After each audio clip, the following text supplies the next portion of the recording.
Evening, folks. Welcome along to your Monday night edition of the Rangers Rabble Women's Show. I'm the host, Brian, and I'm joined tonight by Wilf. Wilf, how are we? Just move on, please. Thought that would be short and sweet. Alan, how are we? Yeah, I've had better weekends. Yes, much and such. And Car, you going to be short and sweet as well? Yeah, I'm fine. I'm here. Yes, absolutely. So, yes, we are reacting, obviously, to a couple of games that happened recently.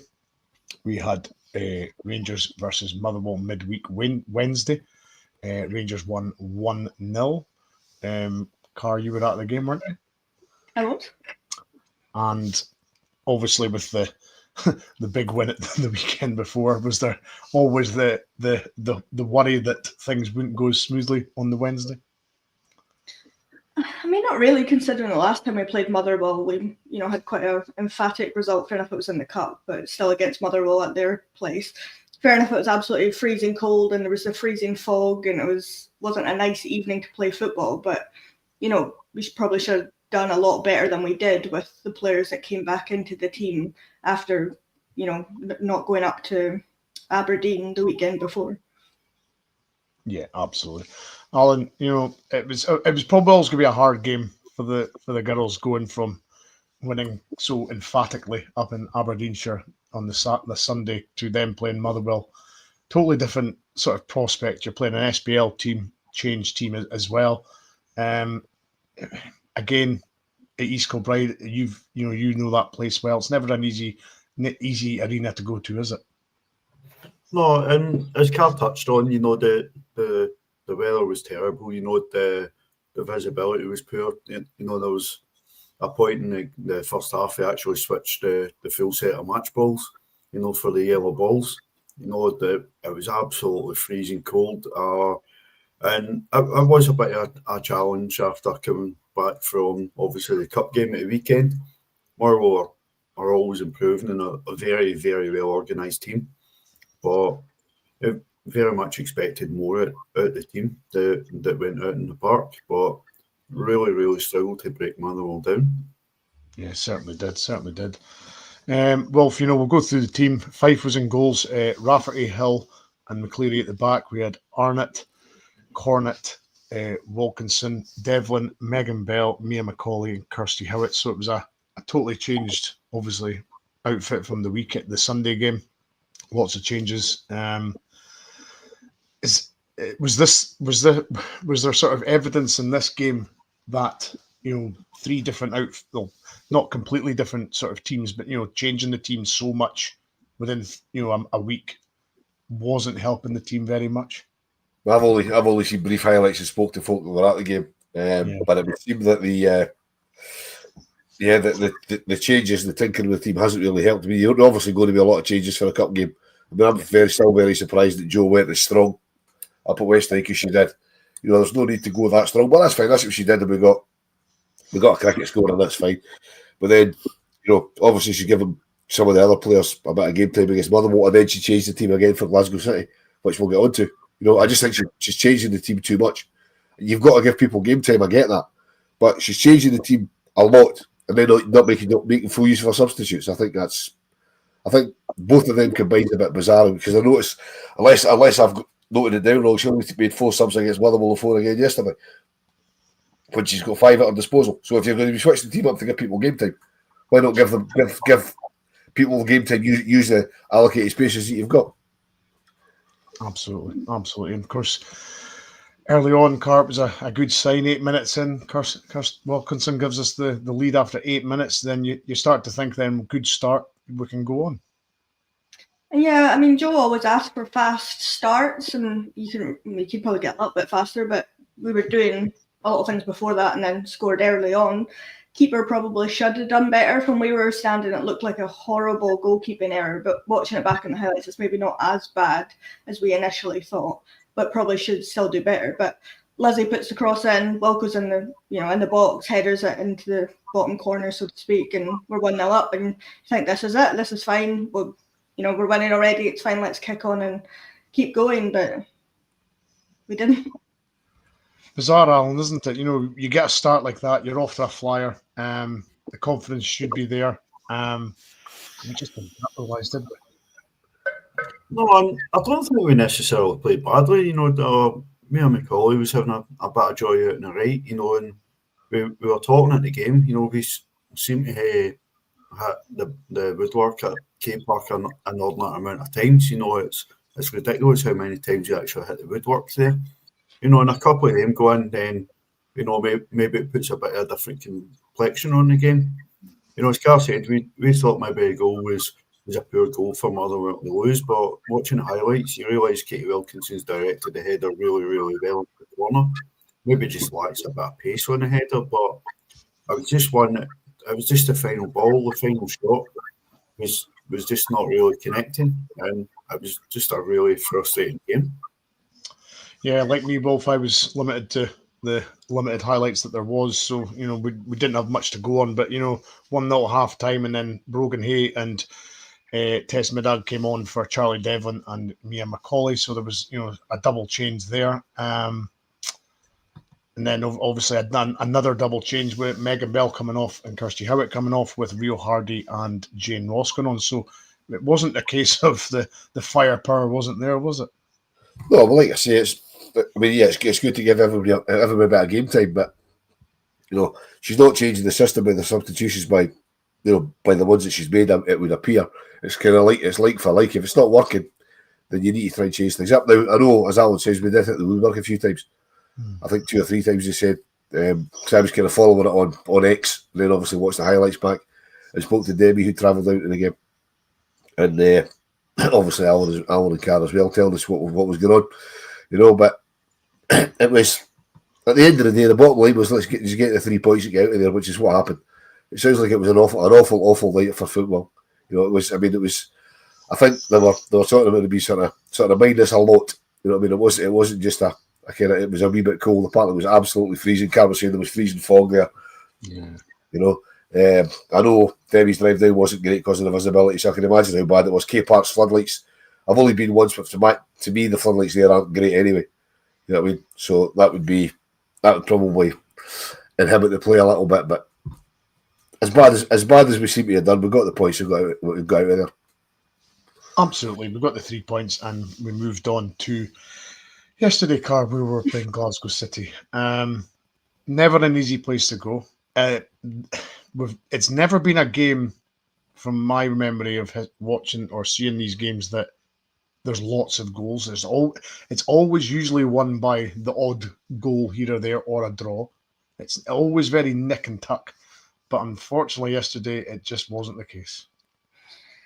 Yeah, I mean, in recent seasons, it's been tight, but there's been 4-0, 5-1s. There's been, hefty scorelines for both sides in that fixture. So we seem to have a lot more joy going there, whereas playing now at home, we seem to struggle a bit. So you thought, well, she's put her strongest team out, a weird formation. It didn't really work, but we should have had enough to kick on and be okay. And it started not too bad. We were creating a couple of chances, keeping things tight, and then it just kind of fell apart, and it just looked like one of those days that everyone's having an off day, and that seemed to just everyone gave up, or I don't know if they gave up, but they just kind of weren't doing what that they can do. Yeah, I mean, the team lineup, Alan, was Fife and goals, Docherty, Eddie and Hill at the back, Jodie McCleary, Kirsty McLean, Olivia McLaughlin, Chelsea Cornett and Brogan Hay, and then you had up front, excuse me, Rio Hardy and Katie Wilkinson. So as Carr says, it was pretty much first full strength, wasn't it?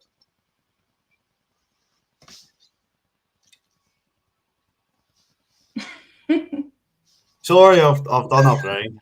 It probably was pretty much full strength in terms of the names there, but the fact that we lined up in a really strange sort of formation, back four's not overly strange. Jodie McCleary's been playing at right back lately, but playing it like Kirsty McLean and Liv McLaughlin in the centre, and then Brogan Hay and Chelsea Cornett is almost sort of inside forward.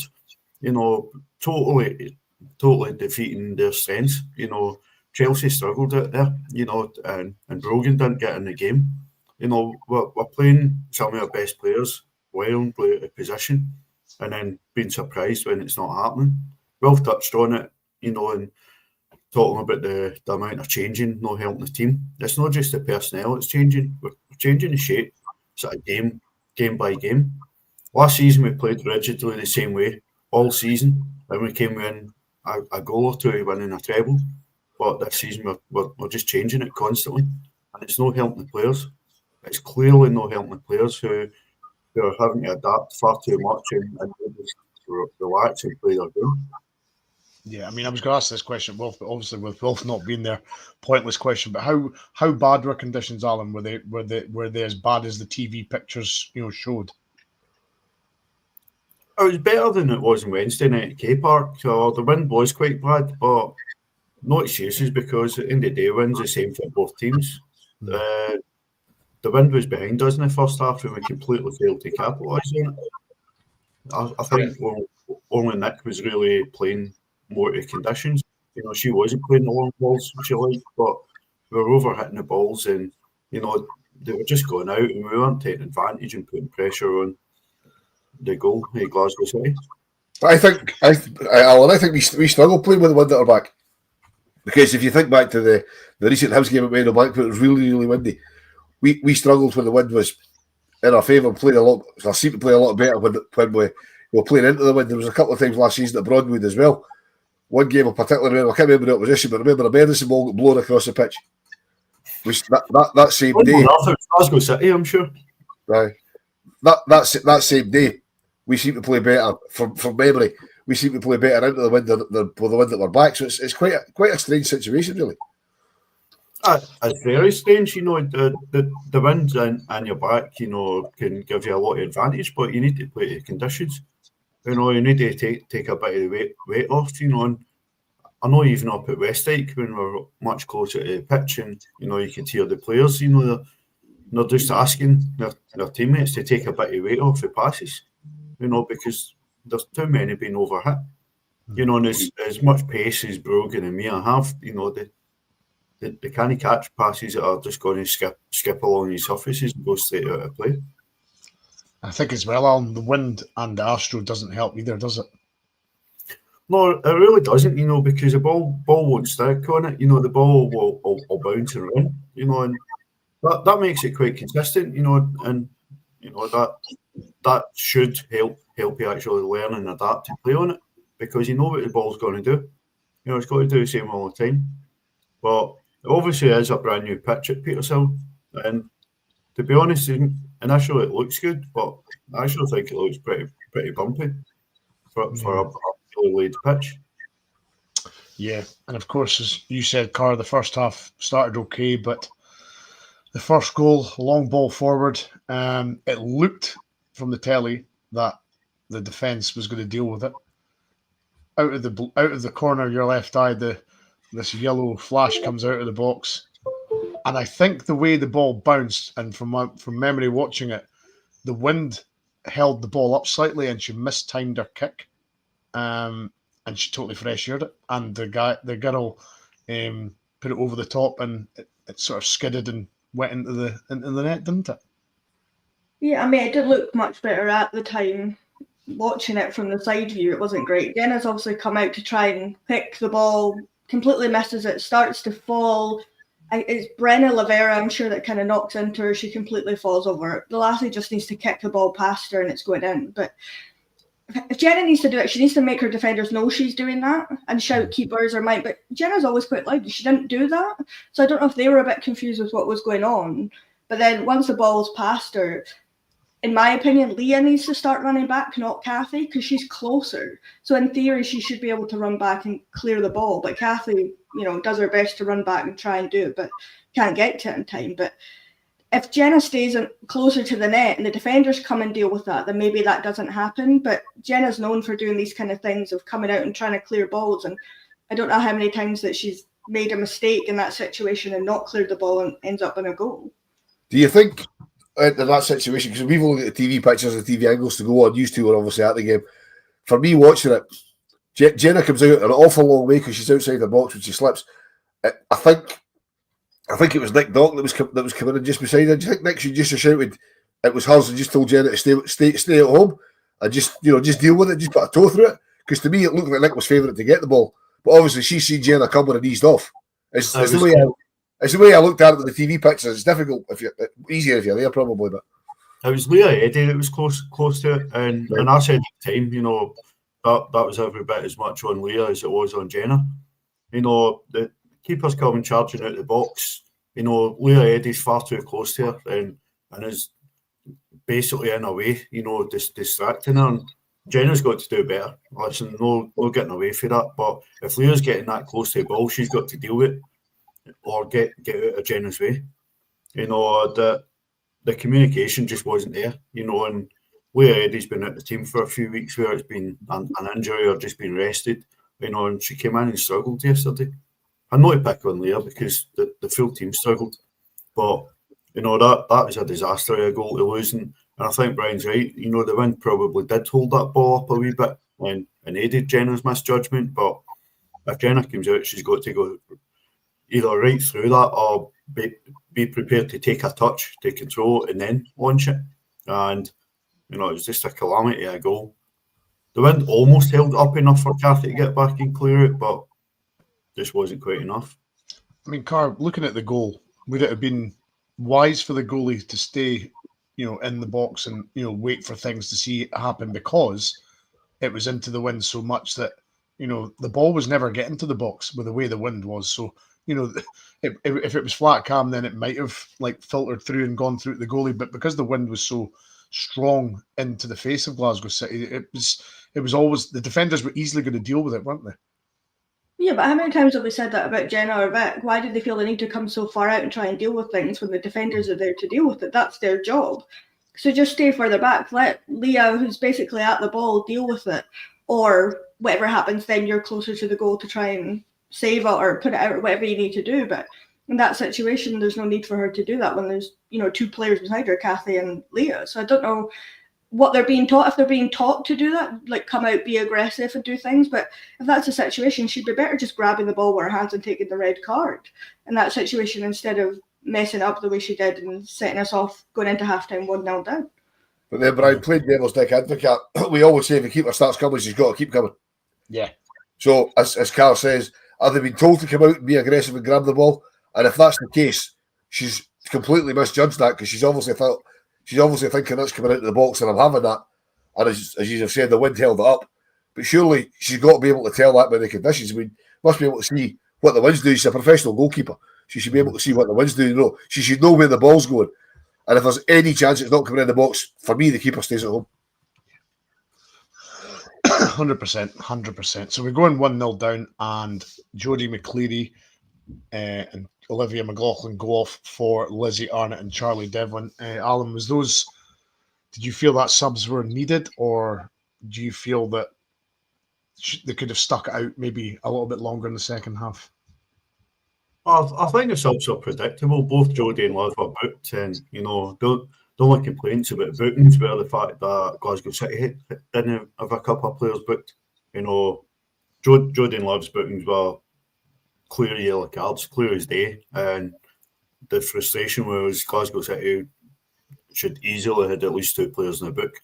The consistency of ref was shocking, but we talk about it every week, so just clip it for last week or 2 weeks ago or 6 months ago, and it'll be the same story. But I think more importantly that we went back to a more familiar shape. Charlie basically took Liv's place in the middle, and Chelsea moved back into the middle. We went to sort of five across. Brogan went wider, and Lizzie was wider, and obviously we're playing against the wind, and we thought we'd start getting a wee bit more joy. We did actually play better at the start of the second half, but then, as tends to happen when we go behind, the wheels came off. Yeah. And 56 minutes in, Wolf, the first goal scorer gets her second goal. Roble, I think her name is. Roble, silent W. Was the goalie at fault here again? Silent W is a strange name for somebody, but anyway. That's like the old, I've got 2 daughters, 8 and 9. That's strange names as well. But anyway, I don't know. This is a sort of calamity. Cathy tries to deal with it. She slips. The ball breaks out. I think Jenna's got to do better. For me, first goal she came out too far. This goal she didn't come out at all, or didn't come out far enough. So, I mean, it's a horrible goal to lose.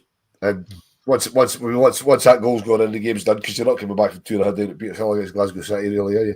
But it was, I don't know whether you can blame the conditions, because obviously we're only watching the TV footage. It didn't look great at the time. I watched the highlights back. It looked even worse then. I'm not sure why Kathy went to ground. She maybe had to. She maybe slipped. I don't really know. But yeah, I think Jenna could probably do better. But it was a horrible goal to lose. Very much. And I'm afraid the hat-trick was completed in the 65th minute, Car. Across from the left. Nobody deals with it. It somehow falls all the way nearly to pretty much to the back post, and it's just poked into the far corner again. So the hat-trick was complete, 3-0, and the misery was the final nail was in the coffin right there and then. Yeah, I don't really understand why no one deals with it, because there's two. I think it's Liv and I don't know if it's Kathy or who it is. It's beside the lassie, basically sandwiching her in between, and nobody deals with it. Either take her down or clear the ball, do something. But they just let her waltz in and then score the goal. I genuinely don't understand. If that point the heads had just gone and they just were fed up and just wanted it done because they knew they wouldn't come back. But it's just, for us, something that we deal with quite well when players come in behind is clearing balls. But for some reason we just didn't do it yesterday. I don't really understand what that was about. No, it's a very much a very strange one, Alan. As I think some of the players said to yourselves, I think as Nick said and Joe said in the post match, there's going to be a few things said tomorrow at training. Is the manager going to have to look at the fact that they've played 3 games this week and they've made wholesale changes pretty much in every game? Yeah, I think so, but more than just the 3 games, there's been absolutely no consistency in the team in terms of the instruction, the way they set up, and even if all season you're watching them take corners, they're too slow taking corners or taking throw-ins, trying to make sure they're following instruction. Looking at it from the outside, it looks like they're too bogged down in instruction. There's too much going on. We see lots of different faces on the bench in terms of backroom staff. There's obviously been a lot of backroom changes. The people that nobody talks about, the people, you only maybe notice the faces, when they're out in the games. Everybody knows Joe and Jay and Craig, but all those working in support, there's a lot of changes going on there. So, how much is that unsettling things? But we need, and it's hard to get consistency now. We play Hibs next Sunday, and then we're off to, I think, the 12th of January. So it's hard to build up a consistent run, but that it needs to improve, and we need a reaction next week. 100%. Talking to the back room, Alan or Karen, I don't know if either of the two you know the answer to this question. What did Jay get booked for? I'm assuming she shouted. Yeah, I don't know. You couldn't hear from where she was. We didn't realise. We thought it was Joe at the time, and then obviously he's gone behind to Jay. But she's obviously shouted or said something that the fourth official didn't like, and then got booked for it. Yeah, because you watched it to tell you the referee's coming over. I thought it was going to be Joe as well, but you walked straight past her, just pointed into the dugout, and Jay popped her head out and he flashed the yellow card. I just wondered if you heard what she said, but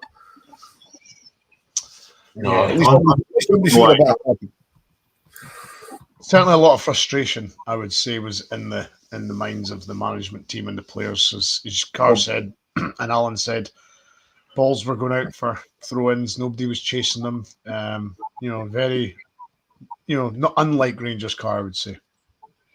Yeah, it's a weird run, but I think at that point, you're 3-0 down. You probably, if you get one goal, it maybe lifts spirits a little bit. But I think we maybe had 2 or 3 shots on target the whole game. We weren't really creating a lot of chances. But first half, you could blame it on being too narrow and not having, the wide players that we normally do. But then if we had them, the wind might have held up if we were playing long balls in. But when Mia came on the second half, certainly she was getting quite a lot of joy playing balls, as she did the last few weeks, playing balls down that side into the box. But there was just no one there. It was just getting dealt with by Glasgow City. So I think it was just frustrating. Charlie came on and, did some stuff well, but was also just getting, not kicked, but she was falling over a lot and getting frustrated as well, which isn't ideal. But it just plays into Glasgow City hands. But if you can't pick yourself up for those games, we've got a league to win here. If they can't do it, then we're never going to win the league with that kind of attitude. No. And that was the Rangers' obviously first domestic league loss of the season. So the league table looks as Glasgow City on 41 points with plus 58 goals after 16 games. Rangers sitting second with 39 points, 2 behind with 64 goals. same amount of games. Hearts sitting third with 37 points, 51 plus. Hibs sit in fourth on 33 points. We played one less. And Celtic sit fifth on 32 with 2 games less. So, there's a clear top 5, Alan, now. There's a top 5, like, scoring heavily. And we said it, I think we all said at the start of the season that this season, that top 5 would cement themselves and, be a lot better than most. Would you agree? Oh, I very much expected to play out the top 5 would break quite clearly the other teams. You probably got Partick and Motherwell fight it out for that 6th place, but they'll be a good bit behind. But what we didn't mention, we went into a game yesterday with a bonus that Hearts had drawn with Glasgow City midweek. So we'd returned to the top of the table after beating Motherwell midweek. And that was a chance to go and cement the lead at the top of the table and go build a 4-point gap over Glasgow City. And right for the first minute, we were second best. For 90 minutes, we were completely second best and got exactly what we deserved for yesterday's game, which was absolutely nothing. And it was quite a chastening defeat, got to be quite humbling for a team and hopefully a few sort of home truths are shared, because I do think we've got quite an honest group of players. I think that their attitude, isn't something that can be called into question. But that was a performance that severely lacked confidence, and that's a concern. Glasgow City were very poor against Hearts. I watched that because I couldn't get the Motherwell. Obviously, Carl was watching the Hearts City game. I thought City were very, very poor. Do you think, Carl, that maybe they were like a wounded animal, or were we really that bad yesterday? Were they? Did they raise their game because they're falling out in second place and it was big game with Rangers, or were we really as bad as Joe said we were at the end of the game? I mean, I think it's probably a combination of the two. City were well organised, if I could talk, yesterday. They, I didn't see much of the City game at midweek, but I watched the highlights of it, and as you said, they weren't great. They had chances, but completely fluffed them. Whereas against us, we weren't at our best, which I think they took advantage of, which teams need to do. If they're going to play, against top teams, they need to raise their game, which they did, and we didn't. I think it's just a combination of the two, to be honest. But Glasgow City have a habit of doing that. They struggle a little bit and then come up against us or Celtic and they properly raise their game and do quite well. Yeah, and things don't get easier. We play Hibs on next week. I believe it looks from the schedule, it's live on BBC Alba. So another tough game for the girls before the Christmas break. Yeah, it is a tough game. The way the league's, I've touched on this a couple of weeks ago, the way the league schedule's been, we seem to get a very favourable start of the season. We've basically played what's going to be the bottom half, and then we've everybody up the sort of top, the top half up and round about us. Excuse me. From probably about 6 weeks ago up till now. But I mean, if we can't beat Hibs at Broadwood, we don't deserve to win the league title at the end of the season. So let's be honest, as decent as Hibs have been this season, I mean, I saw Hibs against Hearts in the Edinburgh Derby, and just they were horrible. It was just a really, really poor game of football. So we should be enough to beat Hibs quite handy, particularly because it's at home at Broadwood. I mean, you can't say anything about plastic pitches because there's one of them at Meadowbank as well, but it's not, even if it's windy, it's not as blustery at Broadwood because there's a bit of cover on both ends and stuff like that. But yeah, we should beat Hibs quite handily, I think. Yeah, totally agree. And Carr, first goal scorer and prediction? It's quite difficult now, isn't it? No, I mean, it's Hibs, so in theory it's going to be a tight game because we always struggle a little bit in recent seasons against them. But being at home, they should all be angry. They should all come out wanting a fight, not physically, but wanting a fight on the pitch. So, I would go 3-0 to us. I think we'll keep a clean sheet for a change, which would be nice. I imagine that Vic will probably be back in goal, but I would, but I don't know if Joe will, to be honest. And I'm going to go back to Mia because she's due a goal. So I'll go back to Mia, first goal scorer. Good stuff. Alan? Not so confident in keeping a clean sheet. I think the defence are struggling, and I don't think it's just a goalkeeper issue. But I'll say we will win. We'll win 5-1, and we'll get a first goal for Chelsea. Nice. Wolf, something nil?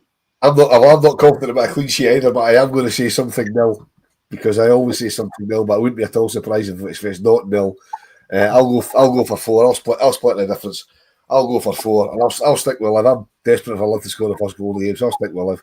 And before you give us a prediction, Brian, I hope you're not going to say goodnight before we touch on this new second-tier European competition. Not yet, no. What did you say, Carr? Goal scorer, etc., etc. What did you say, Carr? 3-0. 3-0. Alan was 5-1. You were 4-0. Yeah, I'm much like Carr. I can't. A clean sheet's not looking. I'll go 3-1. I'll concede a goal, but 3 goals, and I'll say Kirsty Howitt. Just for a change. Since she didn't start yesterday, so I'll say that. But yes, of course. So what you're saying is there's going to be more thinking about the team next week. I wouldn't be surprised. But the news broke today, folks, that, of course, UEFA have announced that there is a new European competition coming out. It is called the Europa Cup. Europa Cup, yeah. So it's basically the UEFA Cup version of the men. Carl, your immediate reaction to that? I'm quite happy with their choice of pictures that they used, to be honest. It's one of Kirsty Howitt and then one of Nick. Fair enough, we lost that game, but we don't need to talk about that. It's nice that they chose our picture. It's probably a competition that we're more likely to get further in than the Champions League with, Champions League level teams that are in the Champions League at the moment. We've really got no chance against them, as we saw when we played Arsenal earlier in the season. But it's exciting. There seems to be more teams in it from other leagues. I don't know how. I didn't actually look at our league to see if we get an extra spot. If that means that we get third place goes into that. I didn't actually check what we're ranked, to be honest. But that would be interesting if that's the case. And then it means another top 3s in a European competition. But if we drop out of Champions League in the third qualifying round, you go into that competition. So again, more money if you manage to get further in that, and hopefully that will attract more pedigree of players to come and play for us. Absolutely, and Alan, I think it's been a long time overdue. This, the Women's Champions League's been on for a decent amount of time, and it's taken a long time for UEFA to react and realise that the Champions League is just simply not enough for European women's football. Oh, definitely. I think it's massive for the growth and the development of the women's game. Personally, I hope never to see that. I want us to be winning the league, so we should never be concerned with that. But it's brilliant to know that that there is further opportunity to see development in the women's game. It gives more players that a chance to actually experience European football, and potentially more players that we can bring in who have experience of playing European football as well. Right, Brian, it's interesting for me that the formats of the competitions are different because they're changing the Champions League format to a league like they've got the mentions now. It's going to be an 18-team league system, and I take it they'll play 6 or 8 teams, and I don't know the machinations of that. But the Europa Cup's going to be a cup. It's going to be a straight knockout. Right. You know what I mean? Rather than qualify, there's going to be 2 qualifying rounds, then like a quarter-final, semi-final, and a final. There's not going to be group stages in it, which I find quite odd, because normally the whole crux of having these competitions is to make clubs money, and the way you make money is play more games. And if it's straight knockout, that's why European football, as we know it across the board now, has got leagues and groups and all that sort of stuff in it, so that teams can play more games. So I'll be interested to see how long the Europa Cup stays as a knockout cup competition, particularly if some of the bigger teams drop into it. Say for example, I don't know, one of the bigger teams out of the WSL drops into an egg, gets knocked out in the first round when they're looking at maybe trying to get to the semi-final or a final. You know, when they'll then probably look at it and go, if we had a wee group stage in here, they'd get 3 games rather than 1 or whatever. I think I can see that happening 2 or 3. Because, I mean, this is the first year they've had groups in the Champions League for the women, or is it the second year of groups in the Champions League? And it's lasted this long and they've been there. Because they're putting a big league system in now. So it'll be interesting to see how long the Europa Cup stays as a genuine cup knockout competition. Yeah, very much so. Very much so. So folks, that is it. We have got the main pod coming up at 7:30. I imagine that'll be slightly lively after recent events at the weekend. But my thanks to Wolf, Carr, and Alan for joining me tonight. Thanks, Brian. Glad Cheers. that's No problem. Cheers, Brian. I'm glad that's over, and I'm glad that I'm not on the pod at 7:30 because I'd probably get a shut down. Absolutely. So yes, we will join you next Monday when we react to obviously the Rangers Hibs game next Sunday. Thanks for watching, and we'll see you soon.